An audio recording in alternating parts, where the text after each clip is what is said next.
పాటు అంజయ్ గారు ఉన్నారు. నమస్తే అంజయ్ గారు. నమస్తే.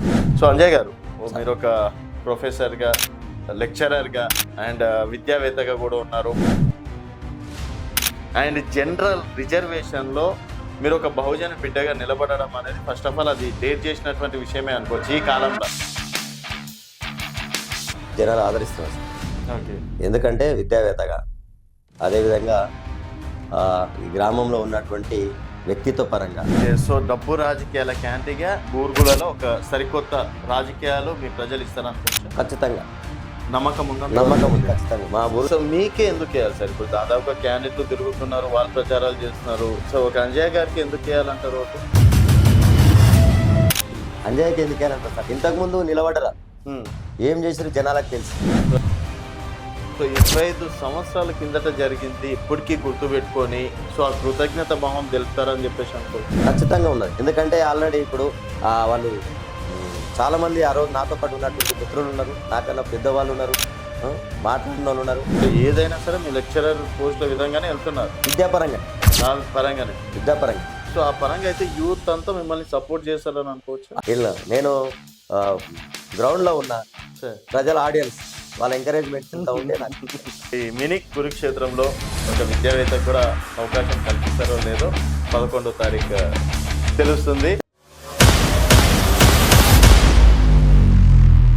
వెల్కమ్ టు తెలంగాణ వెలుగు. నేను మీ రాజు. ప్రస్తుతం మనం స్థానిక సంస్థల కురుక్షేత్రంలో ప్రస్తుతం బూర్గుల గ్రామంలో ఉన్నాం. బూర్గుల గ్రామంకి ఒక స్పెషాలిటీ ఉంది. బూర్గుల రామకృష్ణారావు గారు మొదటి ఆంధ్ర రాష్ట్ర ముఖ్యమంత్రిగా ఇదే ఊర్లో జన్మించినటువంటి వ్యక్తి. మరి ఈ ఊర్లో రాజకీయాలు ఏ విధంగా ఉన్నాయనేది మరిన్ని విషయాలు మాట్లాడడానికి ప్రస్తుతం మనతో పాటు అంజయ్ గారు ఉన్నారు. నమస్తే అంజయ్ గారు. నమస్తే. సో అంజయ్ గారు, మీరు ఒక ప్రొఫెసర్గా, లెక్చరర్గా అండ్ విద్యావేత్తగా కూడా ఉన్నారు.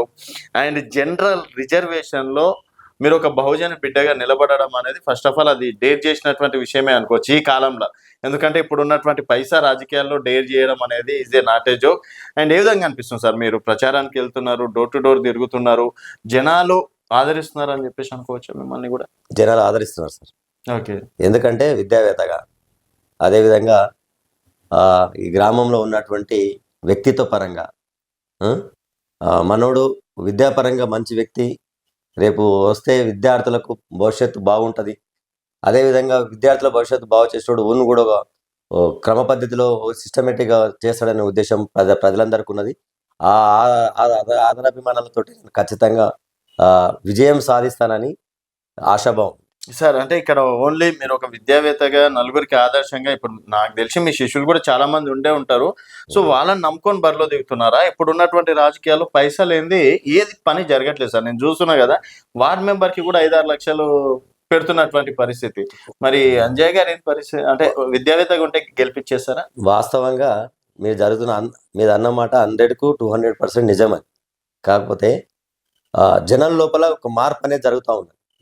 ఈ రోజు డబ్బులు పెడుతున్నాము, ఈ 10-11 రోజులు డబ్బులు 5 సంవత్సరాల వరకు పెట్టారు. ఈ వారం రోజులు మనం తినకపోతే మనం బతకలేమన్నటువంటి పరిస్థితి కొందరు లోపల ఉన్నది. ఒకరి నుంచి ఒకరు మార్పు అనేది జరుగుతున్నది. ఎప్పటికీ మనం అమ్ముడు పోవడమేనా? ఊరి కోసం మనం ఏదైనా చేయాలి, ఊరి కోసం చేసే వాళ్ళని మనం ఎన్నుకోవాలనేది జనం లోపల అంతర్మదంలో ఉన్నది. ఈరోజు ఖచ్చితంగా అది మంచి తీర్పిస్తారని నాకు అనిపిస్తుంది. ఓకే. సో డబ్బు రాజకీయాల క్యాంటీగా బూర్గులలో ఒక సరికొత్త రాజకీయాలు మీ ప్రజలు ఇస్తారనుకోవచ్చు. ఖచ్చితంగా నమ్మకం ఉందా? నమ్మకం ఉంది నాకు.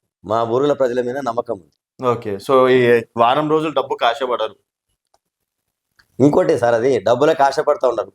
ఇప్పుడు మన ఇంటికి వచ్చి 10 రూపాయలు ఇస్తున్నాం, వచ్చిన లక్ష్మిని ఎందుకు వద్దంటున్నారు? వచ్చిన లక్ష్మిని వద్దనకుండా తీసుకుంటారు.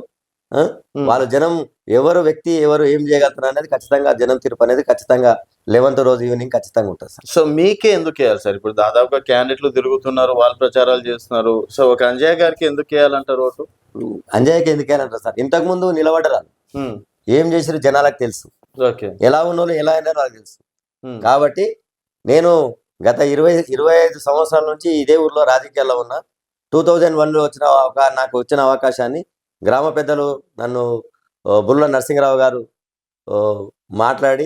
కొంతమంది మాట్లాడి నీకు భవిష్యత్తు నీకు మంచిగా ఉంది, ఇప్పుడే త్వరవాడకు చిన్న ఏజ్ ఉంది కాబట్టి నీకు భవిష్యత్తు ఉంటుందనే ఉద్దేశంతో ఆ రోడ్ డ్రాప్ చేసిండు. ఆ అవకాశం 25 years తర్వాత మళ్ళీ ఇప్పుడు వచ్చింది. కాబట్టి ఆ ఆశాభావంతో నేను బురుగుల ప్రజలు ఆదరిస్తారని నేను ఆకాంక్షిస్తున్నాను. సో 25 సంవత్సరాల కిందట జరిగింది ఇప్పటికీ గుర్తు పెట్టుకొని సో ఆ కృతజ్ఞత భావం తెలుపుతారని చెప్పేసి అనుకోవచ్చు. ఖచ్చితంగా ఉన్నది. ఎందుకంటే ఆల్రెడీ ఇప్పుడు వాళ్ళు చాలా మంది ఆ రోజు నాతో పాటు ఉన్నటువంటి మిత్రులు ఉన్నారు, నాకన్నా పెద్దవాళ్ళు ఉన్నారు, మాట్లాడిన వాళ్ళు ఉన్నారు.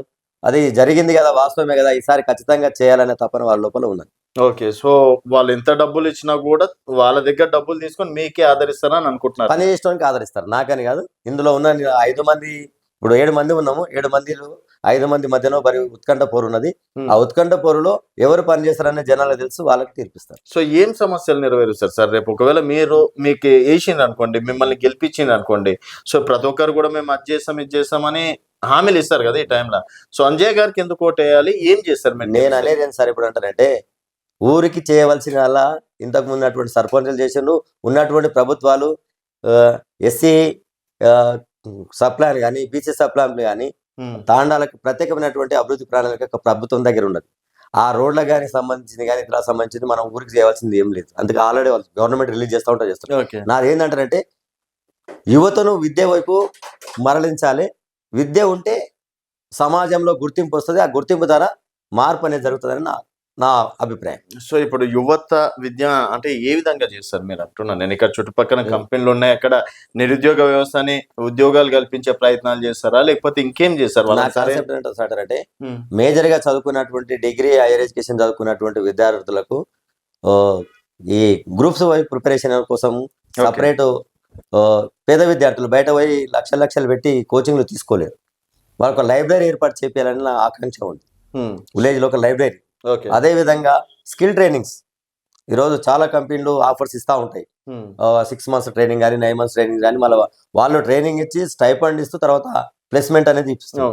అటువంటి అవగాహన కలిగించాలనే కాన్సెప్ట్ తోటి నేను. ఓకే. సో ఏదైనా సరే మీ లెక్చరర్ పోస్టుల విధంగానే వెళ్తున్నారు, విద్యాపరంగానే.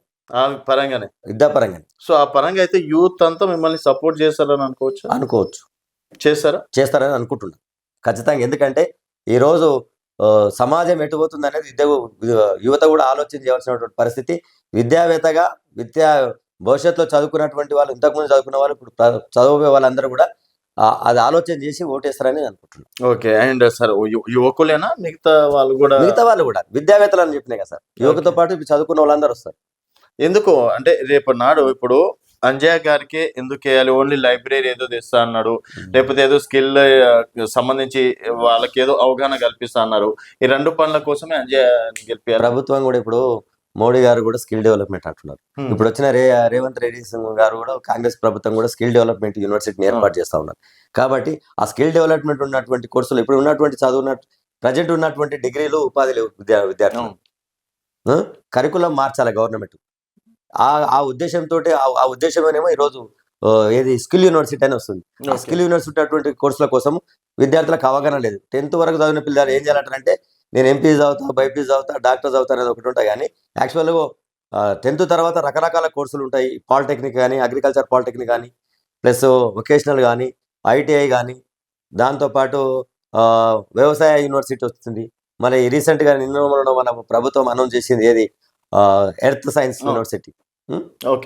యూనివర్సిటీ.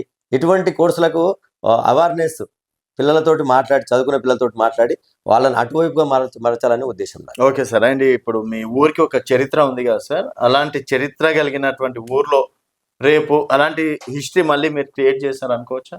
నా శాయశక్తుల ప్రయత్నం చేస్తాను సార్. మీకు ఇచ్చినటువంటి అవకాశాన్ని శాయశక్తుల పనిచేస్తాను. ఓకే. సో ఇక్కడ మీరు డబ్బుని నమ్ముకున్నారా, వ్యక్తిత్వాన్ని నమ్ముకున్నారా? వ్యక్తిత్వాన్ని నమ్ముకున్నాను. వ్యక్తిత్వం గెలుస్తుంది అనుకుంటున్నారా? నేను వ్యక్తిత్వం గెలుస్తుంది అనుకుంటున్నాను. పక్క ఊళ్ళో ప్రజలు తెలంగాణ, హైదరాబాద్ రాష్ట్రంగా ఏర్పడినటువంటి ఆంధ్రప్రదేశ్కు మొదటి ముఖ్యమంత్రిని చేసినటువంటి ఊరి ఘనత, అదేవిధంగా మొదటి పంచాయతీ ఏర్పడిని పంచాయతీ సమితికి పంపించినటువంటి ఘనత మా బురుగుల. ఓకే. కాబట్టి ఖచ్చితంగా ఆలోచన చేసి మంచి తీర్పిస్తారని అనుకుంటున్నాను. కాన్ఫిడెంట్ అవుతుంది సార్. ఒకవేళ గెలిచినా కూడా ఇదే విధంగా ఉంటారా, లేకపోతే కొంచెం హైఫై మెయింటైన్ చేస్తారా? లేదు సార్. ఇప్పుడు ఎందుకంటే గత 25 సంవత్సరాల నుంచి నేను రాజకీయాల్లో ఉంటున్నా. 15 సంవత్సరాల నుంచి నేను ఒక ఇన్స్టిట్యూషన్స్ నడిపిస్తున్నా. ఇప్పటి వరకు మా ఊళ్ళో ఇంచుమించు ఒక 30% పీపుల్స్కు నేను ఒక ఇన్స్టిట్యూషన్ నా సొంతము పిల్లలకు ఉపాధి విద్యను అందిస్తున్న అనే విషయం కూడా నేను ఇప్పటివరకు ప్రొలాంగ్ చేయలేదు. వాళ్ళ Okay. లోపల సామాన్య జనాలుగా ఉంటా, ఆ రోజు ఎట్లా ఉన్నారో ఈ రోజు కూడా అట్లా ఉంటారు. సో 30% మంది యువకులకు దారి చూపించారు. వాళ్ళైనా మీ సైడ్ ఉంటారు ఉంటారని అనుకుంటున్నాను. అనుకుంటున్నారు. ఖచ్చితంగా. అంటే మీరు ఎందుకంటే help చేసిన వాళ్ళే ఒక కాన్ఫిడెన్స్ గా చెప్పలేకపోతున్నారు కాన్ఫిడెన్స్ సార్. ఎట్లా నేను అంటే రేపు జనాలు మీ కాన్ఫిడెన్స్ గా ఓట్లేస్తారని ఎట్లా అనుకోవచ్చు? ఏం సార్ ఇప్పుడు మీరు అంత అంటే ఆ 30% మనం వెనుక ఉంటారా ఉండరా అని కొంచెం డైలమాలో ఉన్నారు. ఉంటారు ఉంటారు అండ్ ఖచ్చితంగా బూర్గులలో ఉన్నటువంటి సార్. దాదాపు ఇంకోటి ఓటర్లు ఖచ్చితంగా వాళ్ళ నన్ను విజయం వరకు నడిపిస్తారు. వాళ్ళు ఒక 10 మందికి ఇప్పటికే చెప్తా ఉన్నారు, Hmm. విద్యా వ్యవస్థలో ఇట్లా ఉంటది, ఆయన వస్తే మార్పు చూపిస్తాడు, ఖచ్చితంగా మార్పు ఉంటుంది అంటని నేను కాదు, ఇంటర్నల్ గా వాళ్ళ పక్క వాళ్ళ ఫ్రెండ్స్ వాళ్ళ కానీ వాళ్ళ కుటుంబాలు కానీ చెప్పినటువంటి పరిస్థితి. సార్ ఇప్పుడు బయట చూసే ప్రచారాలు ఫ్లెక్సీలు వేసిండ్రు అక్కడ ఇక్కడ అంతా హల్చల్ నడుస్తుంది. మరి అంజయ్ గారు ప్రచారం కొంచెం సైలెంట్ గా ఉందంటూ డోర్ టు డోర్ పోతున్నాం sir. Mouth voice only mouth voice. ఇప్పుడు నేను ప్రతి వ్యక్తిని ఇంటికి పోయి గడప గడపకి ఇంటరాక్ట్ అయ్యి మాట్లాడుతాను. ఇప్పుడు ప్రచారాలు గోడ మీదే ఉంటాయి, నా వాయిస్ అనేది వాళ్ళ గుండెలోకి పోతాయి. సో అది వరకు అయితే మోటివేట్ చేస్తున్నా. ఏం సార్ ఇప్పుడు ఇక్కడ మీ బూర్గులలో మీ బలం ఏదనుకోవచ్చు, బలహీనత ఏమనుకోవచ్చు, బలగం ఏదనుకోవచ్చు? బలము బలగం అంటారు. బలము బలగం అంటారు కదా సార్. ఇప్పుడు ఇప్పుడు ఉన్నటువంటి రాజకీయాల్లో ఈ ఎలక్షన్ లో, ఇంతకు ముందు లేని ఎలక్షన్ లో, ఈ ఎలక్షన్ లో కులాల వారిగా అనేది ఓ కొత్త నానుడి సృష్టించింది. ఆ విధంగా అయితేనంటే 50% ఉన్నటువంటి మా మాదిగ జాతి ఉంది, మా మాదిగ బిడ్డలు ఉన్నారు, మేమే మెజార్టీగా ఉన్నాం. వాళ్ళే క్రియేట్ చేశారు కాబట్టి ఆ బలం నాకు ఇంకా రెట్టింపు స్థానం ఇచ్చింది. పక్క వాళ్ళు చూపించినటువంటి దారి నాకు బలం ఇచ్చింది. సో మీరు ఓన్లీ ఆ కమ్యూనిటీనే ఆధారపడ్డారా, ఇతర వాళ్ళు కూడా మీ సైడ్ ఉంటారా? నేను ఆ కమ్యూనిటీని ఆధారపడలేదు. నేనైతే క్రియేట్ చేయలేదు, పక్క వాళ్ళు క్రియేట్ చేస్తున్నారు. ఊర్లో నడుస్తున్న కుల రాజకీయాలు నడుస్తున్నాయి, ఊర్లో కుల రాజకీయాలు నడిపిస్తున్నారు. దాన్ని మా ప్రజలు ఏమంటారంటే, అవును అందరూ ఎవరి కులాలు నెంబడి వాళ్ళు పోతున్నారు కానీ మనం ఎందుకు పోవాలని వాళ్ళ లోపలే చర్చ. నేను ప్రస్తుతం తీసుకురాలి. మీరు ఒక అంటే విద్యావేత్తగా ఉండి కుల రాజకీయాలను ప్రోత్సహించండి అంటే వీళ్ళు, నేను ఇంతకుముందు చెప్పినా కదా సార్, ఎప్పటి వరకు లేనటువంటి కొత్త అనేది మా ఊర్లో ఈ ఎలక్షన్ లో కనపడుతుంది. అది నేను సృష్టించాను, దాన్ని నేను రెడ్ యాంటీ. ఎక్కడ కూడా ఇప్పుడు కంటెంట్ చేసినట్టు అభ్యంతరం అందరూ కూర్చొని ఒక టీ తాగుతాం. సో రాజకీయాలకు అతీతంగా మా ఊర్లో కంటెంట్ చేస్తున్న ప్రతి ఒక్కరం అందరం కూర్చొని కూడా టీ తాగుతాం. ఆ వరుసలు పెట్టుకొని పిలుచుకుంటాం. మా దగ్గర అటువంటి భేదాభిప్రాయాలు అనేది 11వ తారీఖు వరకు అంతే. ఇప్పుడు కూడా మనం డోర్ టు డోర్ తిరుగుతూ ఉంటాం. ఆ పక్కింటి వాళ్ళు చెప్తే మేము వింటాం. తర్వాత ఆల్ ద బెస్ట్ చెప్పుకొని ఆయన ఆ ఇంటికి పోతాడు, నేను ఇంటికి వస్తాను. మా దగ్గర మంచి వాతావరణం ఉన్నది. ప్రజాస్వామ్య పద్ధతిలో ప్రజలు మమ్మల్ని ఎన్నుకుంటారు. మా లోపల ఈర్ష్య రాగద్వేషాలు అనేది మా మధ్యన ఎవరు లేదు. అందరం కలిసి ఉంటాం. అవసరం అంటే టీ తాగుదాం పాటారంటే ఆ పాపదం పై తాగుదాం, టీ కలిసి తాగుతాం, కలిసి ఉంటాం. రెగ్యులర్ గా మేము సార్ 15-20 మంది ఉంటారు. 10-20 మంది. సో అంటే పూర్తి స్థాయిలో మద్దతు వస్తుందని ఆశిస్తున్నారు. ఖచ్చితంగా ఆశిస్తున్నారు. ఏం చేయాలి అంటే ఫైనల్ గా మీరు బూర్గుల ప్రజలకు చెప్పాలంటే ఏం చెప్తారు సార్? బూర్గుల ప్రజలకు చెప్పాలని అంటారంటే, ప్రజెంట్ నడుస్తున్నటువంటి రాజకీయాలను డబ్బు మాధ్యం ఏరులై పారుతుంది. ఆ డబ్బు మాధ్యం ఏరులై పారవలన ఉన్న చిన్నపిల్లలటువంటి యువత పెడదారి పడతా ఉన్నది. దాన్ని దృష్టిలో పెట్టుకొని భవిష్యత్తులో ఇలాంటి రాజకీయాలు కాకుండా మంచి ప్రజాస్వామ్యయుతమైనటువంటి వాతావరణంలో సమసమాజ స్థాపన కోసం అందరూ సోదరభావంతో మంచి ఒక ప్రశాంతమైన ఊరును చూడాలని నా ఆకాంక్ష. ఒక ఆదర్శ గ్రామంగా నిలిపించాలని నా ఆకాంక్ష. ఏం గుర్తు మీది? గుర్తు సార్? నా గుర్తు బ్యాట్ గుర్తు సార్.